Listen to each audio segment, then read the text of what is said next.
Bonjour, bonsoir, bienvenue dans cette nouvelle vidéo. Aujourd'hui, petit récapitulatif du mois de mai. On va faire le tour des plus grosses plateformes de streaming pour savoir qu'est-ce qu'il faut regarder et qu'est-ce qu'il faut éviter. Et c'est parti. Let's go! Je vais être honnête avec vous, le mois de mai, c'est pas le plus chargé en termes de contenu vidéoludique parce que j'étais en fin de session à l'école et j'ai pas eu la chance de regarder énormément de choses. Bref, là ça part.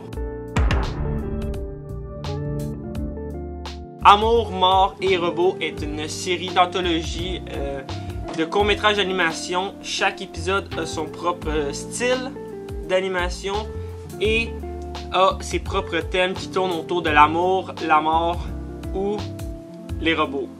Puis c'est vraiment beau là. Chaque épisode justement a son propre style, c'est ça qui apporte la diversité et qui est, à mon avis, le point fort, c'est de visiter un style d'un épisode à l'autre. Puis par exemple, qu'est-ce qui est intéressant aussi, c'est que tu n'es pas obligé d'écouter tous les épisodes. Par exemple, l'épisode 4 t'attire plus que l'épisode 5, mais tu peux l'écouter parce que il n'y a pas de lien entre. C'est clair? Je pense que c'est clair. Hein? Si j'avais quelque chose à vous conseiller sur Netflix pendant le mois de mai, ça serait cette série-là, parce que c'est seulement 8 épisodes, ça se regarde super bien, et c'est meilleur que la moitié des choses que tout ce qu'ils ont fait durant le mois de mai, fait que pourquoi pas le regarder. Ensuite, on va aller un petit peu vers la pente descendante dans le négatif. Army of the Dead, réalisé par Zack Snyder, est un film de zombies qui est pour moi un échec.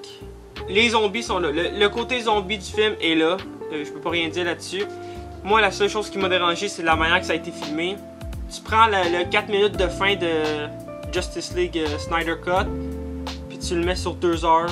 Puis c'est ça, la durée du film, là, c'était trop long pour qu'est-ce qu'on avait de besoin. T'sais, on aurait pu couper à bien des places.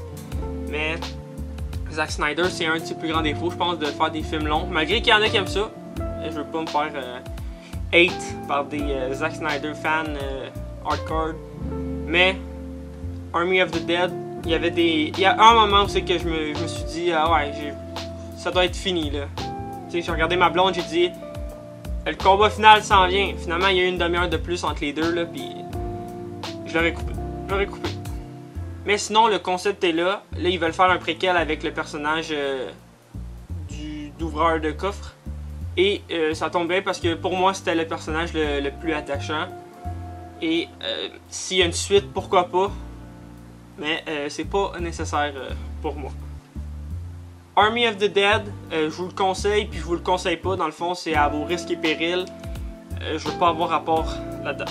Là, on est dans le négatif du négatif. C'était la pire série. J'avais déjà fait la critique de la bande-annonce. Je me rappelle comme si c'était hier.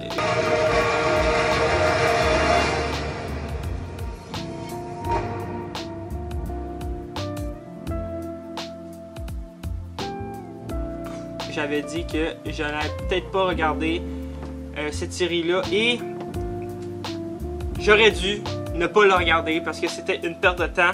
Jupiter's Legacy, c'était nul, c'était laid. C'était une perte de temps.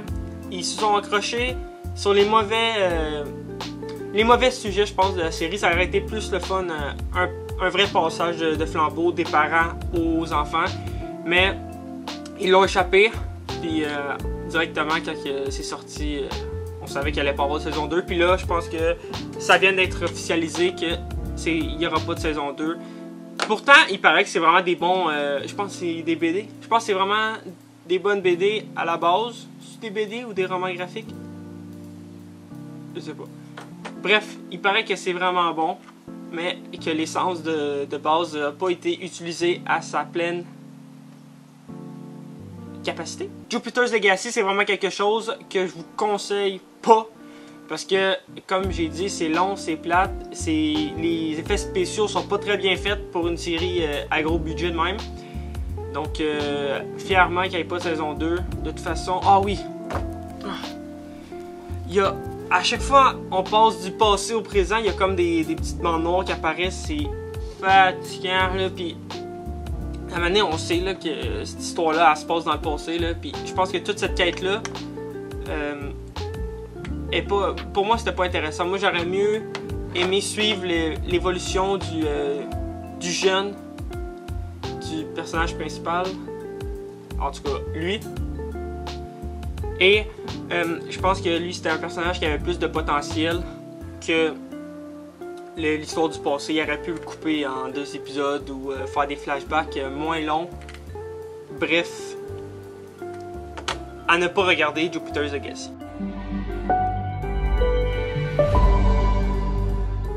Pour Amazon Prime, c'est une série en particulier que j'ai regardée et c'est Invincible qui était vraiment un petit chef-d'œuvre. Je pense que c'était la petite pépite du mois de mai. C'était une série d'animation drôle, sanglante et divertissante qui, j'espère, va avoir une saison 2. C'est sûr que oui, avec le cliffhanger de fin.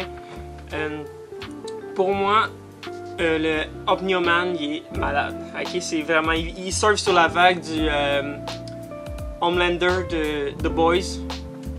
Yeah. C'est le fun de voir une autre facette de Superman. Ben, même si c'est pas lui, là, vous comprenez que c'est tous des Superman be-like. De voir une facette plus méchante de Superman, que le pouvoir il monte à la tête, mettons. Puis c'est ça que j'avais aimé de Injustice 1. Et Injustice 2, malgré que Superman, c'est pas lui le personnage, le méchant principal. Bref. C'était vraiment une série à découvrir. Donc Amazon Prime, Invincible, c'est à regarder. Petite mention spéciale à Sans aucun remords avec Michael B. Jordan. Il paraît que c'est vraiment bon à regarder aussi. Mais moi, j'ai pris un pas de recul parce que je me suis dit ça ressemble un peu beaucoup à John Wick. Mais en même temps, je vais me laisser la chance de le regarder durant les jours qui viennent parce que j'ai pas eu le temps. Ça a l'air vraiment bon. Pour débuter le mois de mai, on a eu sur Disney+ la fin de la série Falcon and the Winter Soldier. Donc si vous voulez mon avis plus concentré, plus précisément sur certains aspects de la série, vous pouvez aller voir ma critique qui va être dans la description. Donc pour surfer sur le fait que je viens de parler de Marvel, la série MODOK, qui est une série d'animation aussi, beaucoup d'animation durant ce mois de mai, hein? Qui est une série d'animation très spéciale, on dirait du stop motion. En même temps, ça me fait penser à la série parodique Robot Chicken, mais ce n'est pas, c'est vulgaire, mais pour les bons usages du terme vulgarité. Ça se dit pas qu'est-ce que je viens de dire. Pour moi, la première épisode, c'est pas celui qui m'a fait accrocher, c'est vraiment plus la deuxième où est-ce les personnages de MODOK, pour X raisons, ils voyagent dans le temps. C'est dans cet épisode-là que j'ai ri le plus à date. J'ai pas écouté la troisième encore par manque de temps. Mais je pense que je vais continuer à la regarder malgré que l'épisode 1, c'est pas celui qui m'a fait le plus m'attacher à la série. MODOK a de plus en plus de popularité dans ces temps-ci. On a pu le voir entre autres dans le jeu Avenger de Square Enix qui est, ma foi, un jeu de merde. Ok, ça fait chier de payer 80$ pour un jeu qui est nul. Bref, MODOK est une série à regarder si vous êtes fan du personnage ou si vous voulez découvrir le personnage. Dernière série de la vidéo, c'est un petit coup de cœur pour moi, c'est la série Les Mighty Ducks, un jeu de puissance. C'est vraiment une série hommage aux 3 premiers films. Le seul problème avec la série, c'est que les épisodes ne sont pas tous égaux. Qu'est-ce que je veux dire, c'est que il y a des épisodes où est-ce que je trouvais le temps long, malgré qu'il y en a qui étaient vraiment plus punchés et passaient beaucoup plus vite. Surtout quand on est en situation de match, parce que c'est ça, c'est une série qui traite de hockey. Donc je sais pas si ça peut avoir de la popularité ailleurs qu'en Amérique du Nord. T'sais, parce que nous ici, je dirais pas que le sport principal c'est le hockey. Mais allez Montréal, allez Montréal, allez Montréal,